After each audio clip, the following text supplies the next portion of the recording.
Deuxième question, donc le bureau de cycle biblio est paritaire. A-t-il autant d'hommes que de femmes? Vrai ou faux? Cette année, sur 50 personnes, il y avait 37 femmes. 37 femmes et 13 hommes.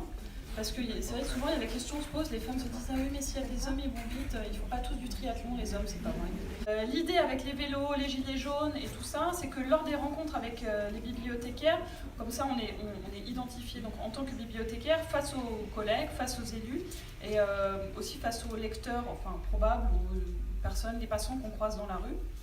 Le terme advocacy signifie le plaidoyer, donc on est vraiment là en tant qu'avocate, avocat pour défendre les bibliothèques, défendre notre métier, en parler, expliquer en quoi ça consiste, et aussi combattre les préjugés liés au monde des bibliothèques, qui sont principalement à base de « Ah, c'est des personnes qui font chute ». Non, on est un peu plus que ça, on propose aussi d'autres services, et on fait en sorte qu'on parle de nous, que la presse en parle, la presse spécialisée, mais aussi la presse locale qui relaie, lorsqu'ils sont présents, assez bien notre passage et nos rencontres. Avant le tour, lors de la préparation du tour, on demande aux futures participantes de quelle manière les gens souhaitent s'investir. Il y en a qui vont privilégier l'advocacy, d'autres qui vont dire « moi je veux bien écrire un article pour Livre Hebdo », d'autres écrire un petit discours qu'on va prononcer devant les collègues lorsqu'on visite une bibliothèque.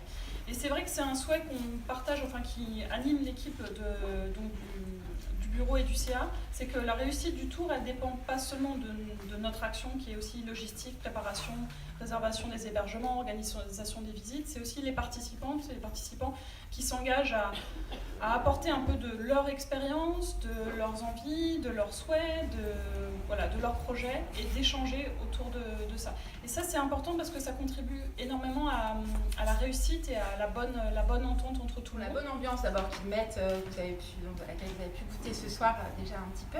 Et aussi pour le côté absolument perlé de l'organisation. Ils ont commencé en nous disant attention, on n'est pas une agence de voyage, etc. C'est du collectif, c'est du collaboratif. Effectivement, c'est ça qu'ils veulent apporter, cette idée que tout le monde met sa pierre, une certaine ambiance, etc. Ils y parviennent parfaitement, mais tout ça c'est beaucoup de travail. Derrière l'apparence de grande convivialité, de simplicité naturelle, il y a un énorme boulot. Vous voyez là une grénothèque.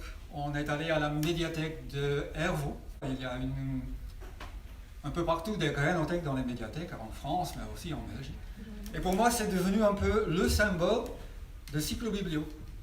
Parce que quand je rentre à la maison, quand je rentre chez moi, au travail, je suis un peu une bombe à graines. J'essaie de semer l'amour des bibliothèques. J'essaie de semer l'esprit cyclobiblio.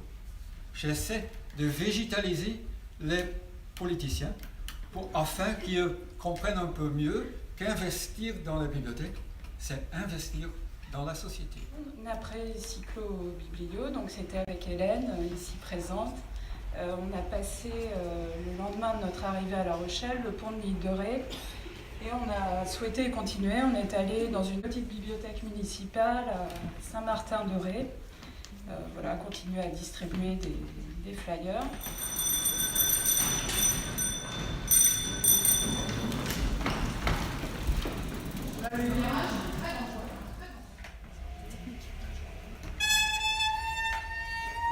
Ceci est le bruit lorsqu'un membre du peloton percute un hérisson. Vrai ou faux?